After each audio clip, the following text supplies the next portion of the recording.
এইবার সরকারি চাকরিজীবীদের বেতনের সঙ্গে চালু হচ্ছে 10% ইনক্রিমেন্ট। কিভাবে ফিক্সেশন হবে বেতনের সঙ্গে বিস্তারিত ভিডিওতে জানুন। আসসালামু আলাইকুম। আজকে আমরা জানবো নবম গ্রেডের নতুন পে স্কেলের ফিকশন সম্পর্কে। আপনারা জানেন যে 2026 থেকে নতুন পে স্কেল চালু হবে। তো নতুন পে স্কেল চালু হলে পুরাতন বেতন কিভাবে ফিক্স করা হবে, ফিকশন পদ্ধতি সম্পর্কে A to Z জানতে পারবেন এই ভিডিওটির মাধ্যমে। তার আগে ছোট্ট একটি রিকোয়েস্ট, যদি আমার চ্যানেলে নতুন হয়ে থাকেন তো চ্যানেলটি সাবস্ক্রাইব করে পাশে থাকা বেল বাটনটি অল করে দিবেন, যাতে পরবর্তীতে এরকম আরও ভিডিও পেতে পারেন। বাংলাদেশের সর্বশেষ পে স্কেল কার্যকর হয় 2015 সালে। এখানে 20তম গ্রেডের প্রারম্ভিক বেতন ছিল 8,250 টাকা এবং প্রথম গ্রেডের প্রারম্ভিক বেতন ছিল 78,000 টাকা। নতুন পে স্কেলে বেতন দ্বিগুণ হবে সেই বিষয়টি বিবেচনা করে বিভিন্ন উদাহরণ ও ক্যালকুলেশন দেখব এই ভিডিওটির মাধ্যমে।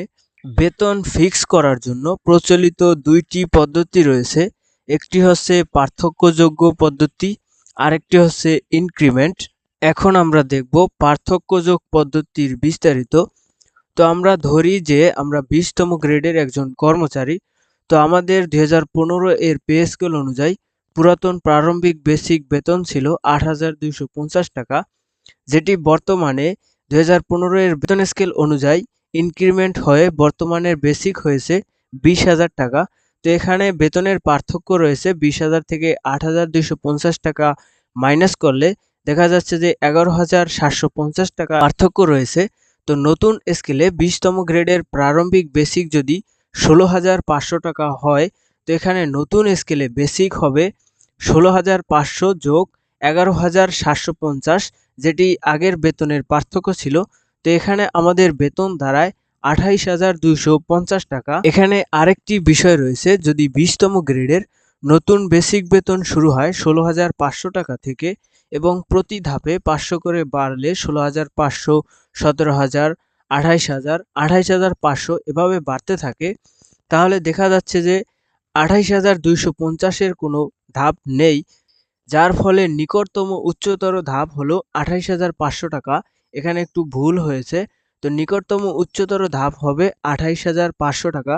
তো আপনাদের ফিকশনটি হবে 28,500। এরপরে দেখব ইনক্রিমেন্ট ফ্যাক্টর পদ্ধতি।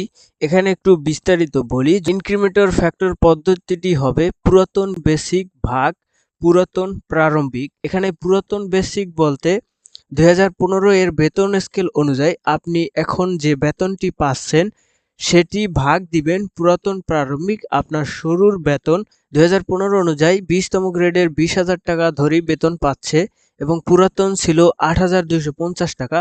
তো এটি ভাগ করলে আসে 2.42 টাকা। তো এখানে ইনক্রিমেন্ট ফ্যাক্টর পেলাম 2.42 টাকা। তো নতুন প্রারম্ভিক বেসিক বেতন যদি 16,500 টাকা হয়, তো নতুন বেতন স্কেল হবে 16,500 গুণ 2.42 টাকা। এখানে দাঁড়ায় 39,930 টাকা। এখানেও 39,930 টাকার যদি কোনো বেতন স্কেল না থাকে, তাহলে নিকটতম উচ্চতর ধাপ ধরি 40,000 টাকা। তো এখানে ফিকশন হবে 40,000 টাকা। এরপরে দেখব কোনটি লাভজনক, ইনক্রিমেন্ট পদ্ধতি না পার্থক্যযোগ পদ্ধতি। এখানে একটি বিষয় রয়েছে, এটি সম্পূর্ণ গভর্নমেন্টের হাতে। ইনক্রিমেন্ট পদ্ধতিতে তারা বেতন বৃদ্ধি করবে না পার্থক্যযোগ পদ্ধতিতে বেতন বৃদ্ধি করবে। যদি পার্থক্যযোগ পদ্ধতিতে বেতন বৃদ্ধি করে তো 20তম গ্রেডের বেতন 28,500 টাকা হবে এবং যদি ইনক্রিমেন্ট ফ্যাক্টর পদ্ধতিতে বেতন বৃদ্ধি করা হয় তাহলে দেখতে পাচ্ছেন বেতন 40,000 টাকায় দাঁড়ায়। তো এখানে ইনক্রিমেন্ট পদ্ধতিতে যদি বেতন বৃদ্ধি করা হয় তাহলে লাভজনক হয়। তো আজকের পে স্কেলের ফিকশন এ পর্যন্তই ছিল। পরবর্তী কোনো ভিডিও পেতে চ্যানেলটি সাবস্ক্রাইব করে পাশেই থাকবেন। ধন্যবাদ।